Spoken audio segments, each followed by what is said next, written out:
Rascal Flatts, Jonas Brothers with I Dare You. It's Paul Marsh, Casey Major, Bunce, and we definitely can't continue talking about what we were just talking about. So what we will do is welcome to the studio Mr. Billy Gregory of Crystal Tides. How are you, sir? Very well. How are you both? Well, I'm doing better than both of you because you're both ill. Yeah. So, just stay on the other side of that desk. Can we remember COVID when you had the big plastic screens everywhere? Can we get a plastic screen in the studio, please, for me?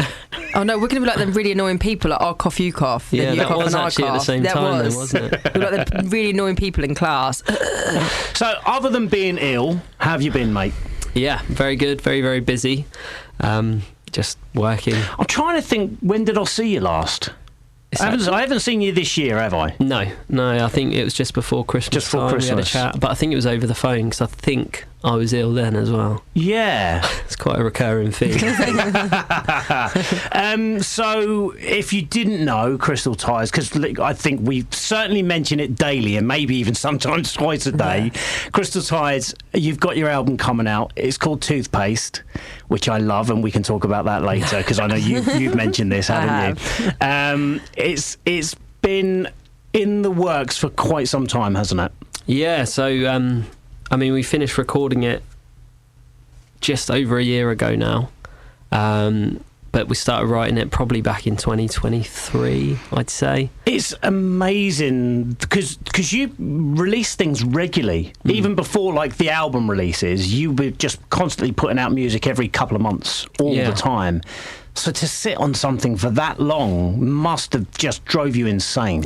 Yeah, I think it's been a really, really long journey. But I like now we're sort of approaching the end. I think everyone's like a bit more nervous about it than they ever was before. I think you've got such a long run up of when it's going to come out and you're like, oh yeah, we got ages, it's going to be okay.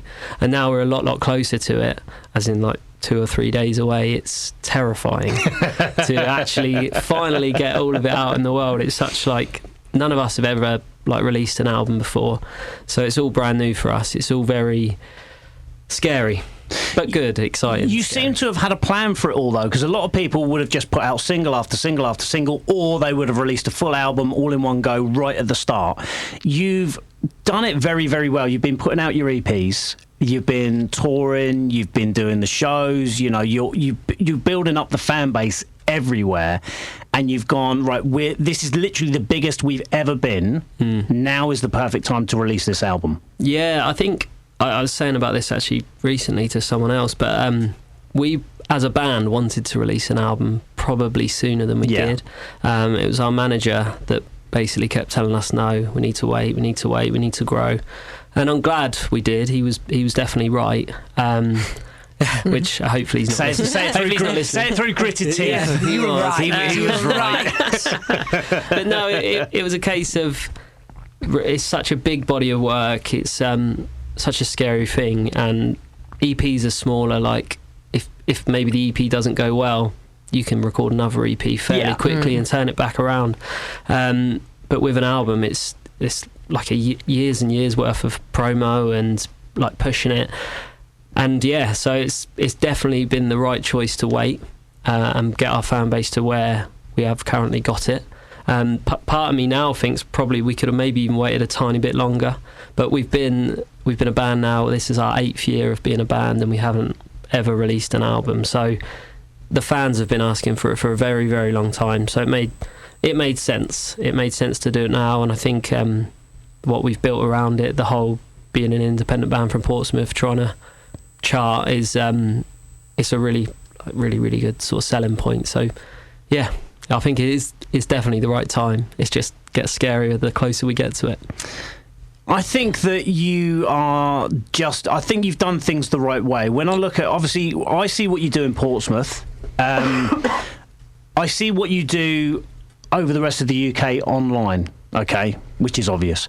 But you sell out shows not only in Portsmouth, because we know that you've sold out the Portsmouth Guildhall, which is mad in itself. That is crazy. But you sell out shows in Manchester and Birmingham and wherever else you go, you sell out shows. You know, you've sold out London and various other shows you've done.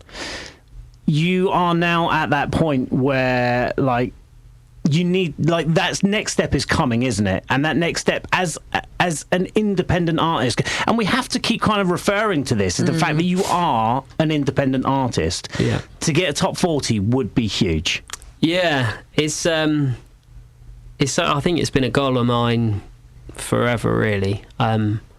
Just to really have your name up there with those top artists, and it would be huge. And to do it independently, we are competing against almost every major label artist. Well, so this is the funny thing, because things have changed, haven't they? Because going back to, like, well, I was going to say when I was young, but even literally 10 years ago, I guess, the aim was to get signed. Yeah. Getting signed was the be-all and end-all. It answered all of your problems, whereas that's absolutely not the case. We see so many bands now that sign deals, and Casey, you've got a lot of experience with legalities and financials and all of that type of stuff. You see a lot of bands signing deals, and they release 3 albums, and they end up poorer than when they got signed. Yeah. So the answer is, if you can do it as an independent, you are going to be far better off now. It's harder. Yeah. No doubt about that, it's harder. Yeah. But it hopefully is worthwhile in the long run. Yeah, I think we've always been really, really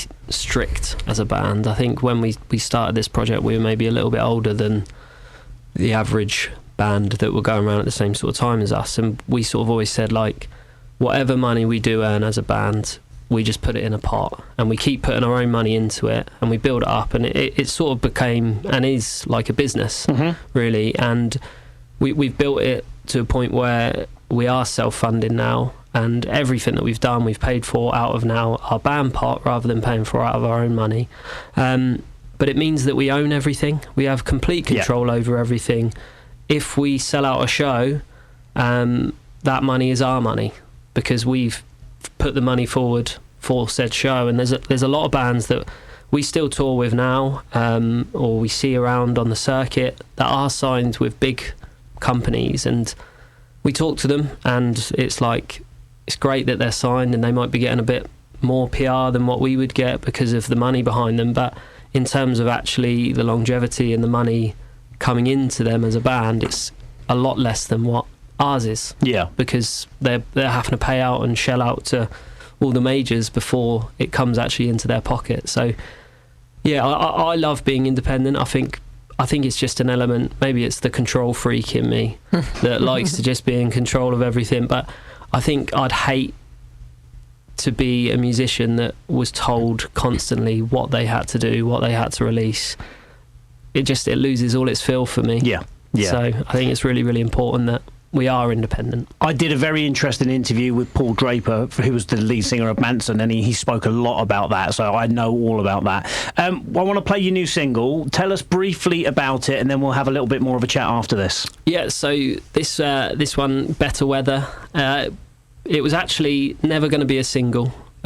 We've got like a small select group of fans that do like a subscription service, and we had a few other songs that were chosen to be singles, and we couldn't decide which one. So we had a Zoom call with all of these guys, and we sort of said, look, which out of these 3 do you think should be a single? And this one was put in there as like a rogue one to just see if they picked it, and all of them picked it. Wow. So our decision was actually made by the fans. So, and it's great because it's a song, the way I look at it now is that it's a song picked by the fans for the fans. Yeah.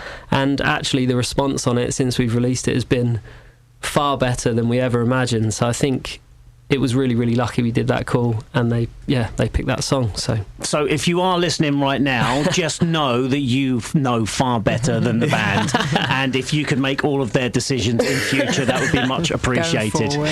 We'll be back with Billy very, very shortly, but this is Crystal Tides. It's their new single, and it is called Better Weather.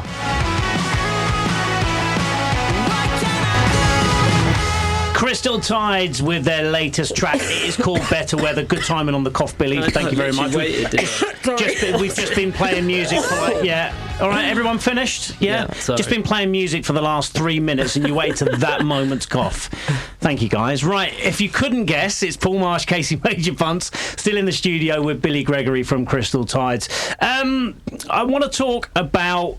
We're going to go and look at the album again very, very shortly, but I want to talk very briefly about what a mad couple of years you've had, especially here in Portsmouth, with both selling out the Portsmouth Guildhall and playing on the main stage at Victorious. Like, do you know what I was going to do? I was going to do like the quick thing, like where you have to choose one or the other, and I just thought there's no way you're going to answer that. Oh, I know the answer. Oh, really? Yeah, absolutely. Go on. Guildhall, 100%. Oh, really? Yeah. Best show of my life. It was amazing. Yeah. It was absolutely superb. Yeah. And again, there's something about you, funny. You were ill then. I was, yeah. And you were ill before you did Victorious. Oh, mate, what's the matter with you? He obviously gets run down. You obviously get run down when you're too busy doing too much. It usually is that when you're trying to work. I mean, music's like a full-time job anyway, but working a full-time job alongside that, That's hard. it is very, very difficult. And do you know what? And because it's the same with Harvey as well. People don't realise that. And all of you guys, all still doing your normal day-to-day jobs on top of what you do, you're literally burning the candle at both ends. Yeah. And listening to that as well, you're so like, I don't know you, but I've only met you, but you seem like such a nice bloke. You seem really hardworking, and your music is incredible. Thank you. Even if it is called Toothpaste, which I absolutely do love the album. And I'm literally this is the album cover, I take it, isn't it? It's very similar to this. It yeah. just It's looks, based it is around- incredible. Yeah, we like, I did- literally love it. It's like men, like all the bandmates of like, but their heads aren't there, and it's just toothbrushes. I think it's really rememberable. It's like, I just think it's great. I literally love it. So with Victorious and the Guildhall, because obviously when you did, because I know you played it a couple of times now on the common stage. You could probably thought you would never get better than that. Yeah, I think the Victorious one, definitely. The first one was very, very, very good. I was 6 weeks out of an operation, a major operation, and most people were like, you shouldn't really be doing I said this. that. Yeah. I said that to you. I did. Yeah. I was worried about you. Yeah, so I remember coming off that stage and I felt like I'd been hit by like a bus. Yeah, I'll bet. But just pure tired, really. But it was the whole reason I had that operation when I did was based around Victorious. I went into, when I spoke to my surgeon and I said, like, look, been waiting years and years for this moment. We've been offered this slot of Victorious. I really, really don't want to miss it. What can I get the surgery? When can I get the surgery, basically? And he was like, well, this is, he moved some things around. He was like, I'll do it on this date for you.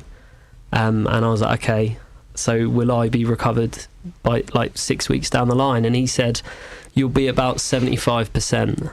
And he said, you won't be able to play guitar. And I was like, okay, that's fine. I can get around that. And yeah, and it was fine. I remember having conversations with you because I remember saying, like, you need, like at the time Dave Grohl and Axl Rose, they broke their legs and they performed in like a throne, didn't they? Yeah, yeah. I was saying you need like a Pompey throne. You need something like that to perform on. I remember I went down into the crowd for the last song. And I went down with so much energy, and then as I came back up, I remember our manager's face at the side of the stage. I was like pulling myself up on the metal bar. I was I'm like, going what? to die.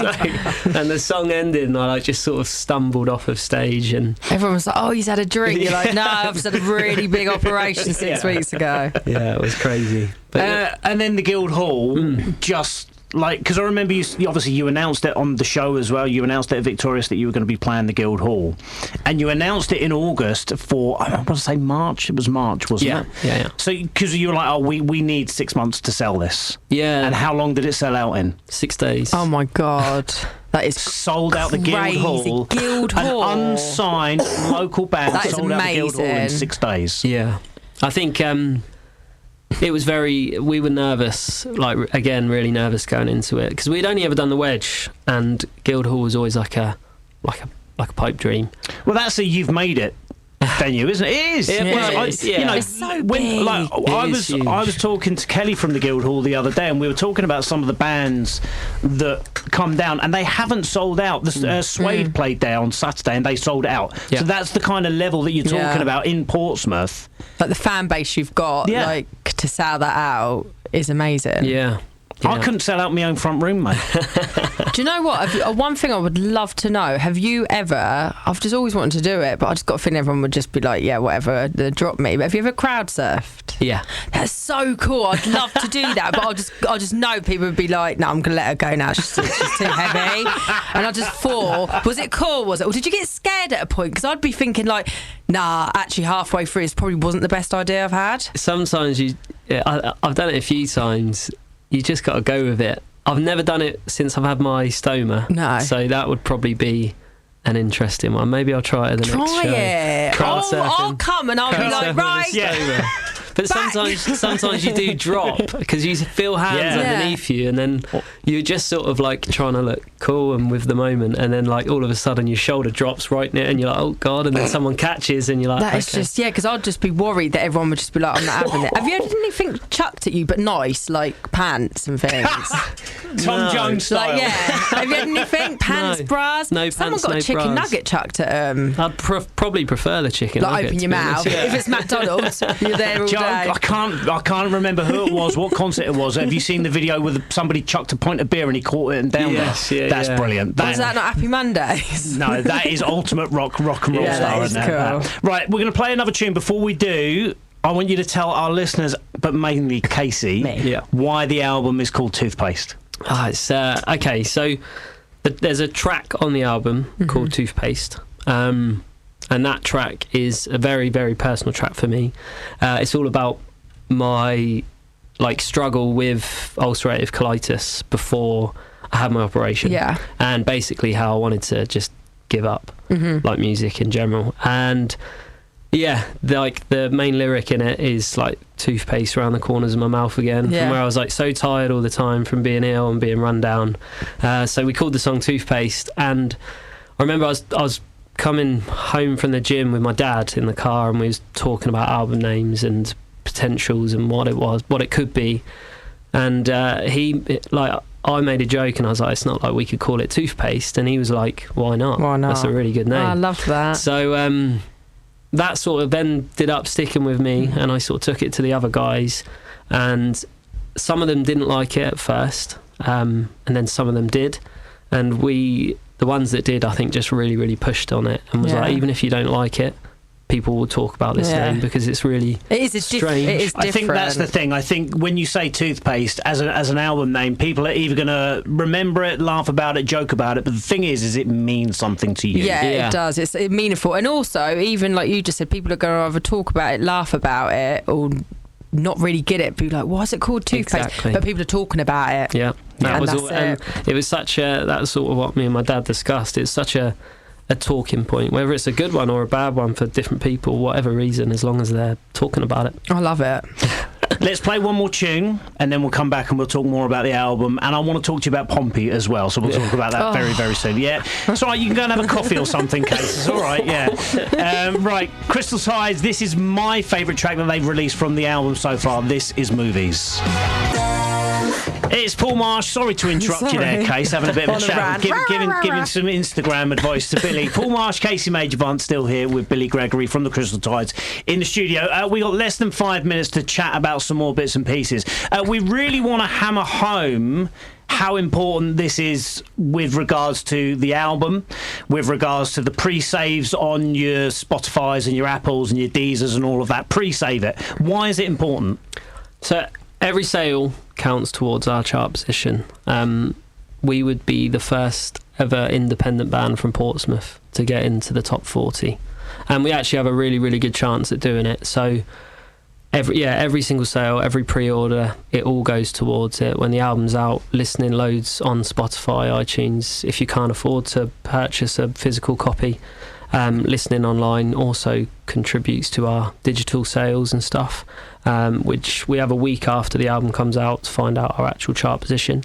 But anything anyone can do, any sales, if CDs, cassettes, we've got various different options that people can buy that range in price. I think CDs are about a tenner for the album. But any sale that we get goes towards our final number, and like, I know it sounds silly, some people might think, oh, it won't matter if I just buy one. It does really, really matter. One sale can change everything for us. Let me say another thing here, right? Even if you do not like Crystal Tides, Even no, if you can't listen, stand Colgate. I'm being serious. Even if you don't like Crystal Tides, you think, oh God, this last 45 minutes has done my head in listening to them talking about Crystal Tides. Let me give you another reason, right? It's Express FM's 20th birthday. Yeah. It's Portsmouth's 100th celebrations of being the city, and we are bidding for the City of Culture. Yeah. Okay. This is important to the whole city. To have an unsigned independent Portsmouth band break the top 40 in this year with everything else that's going on would be incredible. If you're passionate about Pompey, if you love your city, you don't have to listen to the album, okay? No. We would like it if you did, we'd love that. because we love them and we think they're great. Even if you want to just literally turn it down and just on your Spotify and just let it play all night. I'm going to get my son on it because he's amazing. He listens to it all night whilst he sleeps. But Spotify, you're paying for it anyway. Stick it on repeat. Just stick it on repeat. Turn the sound down. If anyone can do this, it's Portsmouth people. We back Play it each for the dog other. all day. We back it. Play it for the dog and the cat and the pig that you got at home all day. Yeah, come on. Play it for them all day. We want to get this These are Pompey band Pompey into the top lads. 40. We don't want it. We don't want anything like Right, we've got Southampton. 2 minutes, and I want to get a couple of things in very quickly. It's coming out on Friday. It's released on Friday, like you say. Digital CDs, vinyls, cassette tapes. Cassettes, yeah. cassette tape. Yeah, cassette Yeah, we tapes. got Yeah, cassettes. So old The as well what was the saying old that. 8-track or whatever they used to put in? We'll put it out on that. Everything. You're going out on tour. Yep. That's your bread and butter. I know you Yeah. love touring, you love playing live, you're going everywhere. You're not touring in Pompey, No. because you are doing a special show on release day. You haven't announced where it is. No. There are clues out there if you want to look, but there was are a clue clues. yesterday. But the only way that you can gain entry to this special show is if you buy a copy of the vinyl. Yeah, it's a limited edition Portsmouth vinyl that we did. There are only 450 available, and I think about 440 of them have been sold. So there you go. There's about 10 left, and that is it. How can they buy one of those? We've got 1 minute left. They will be on our website, just crystaltides.os.fan. But if they follow us on Instagram, Facebook, all that, they'll see it. We post about it regularly. There's literally 10 copies of this vinyl left, which means there's 10 tickets to go and see them on Friday night. Right, we've got 1 minute. Pompey, what do you reckon on the transfer window? It's looking pretty good so far. You're happy with the 3 signings that came in on the deadline? Yeah, I think so. I'd like to watch a bit more of it to know how they fit. And you don't really get to see them as much as you'd like, do you? No, I don't. Do you get reports from your dad, though? Yes, constantly. He was saying that they did well against West Brom. They look good, apparently. Is John Mousinho the man? I don't know. Oh, really? I don't know. Maybe. Well, we'll see. I think it's really tough. I sort of like to give people a chance. I know he's obviously been at Pompey for a while now, but he's done great so far. So we should believe in him. Right, last few seconds. When are you playing Fratton Park? Maybe in 3 years' time. Okay, right. Put it in your diary. There you go. Billy Gregory, Crystal Tides said it. They're going to be playing Fratton Park in 3 years' time once they've had a top 40 album. Go and download it. Go and buy it. Make sure you get it. Billy, thank you so much for coming in. Thanks for having us. Cheers.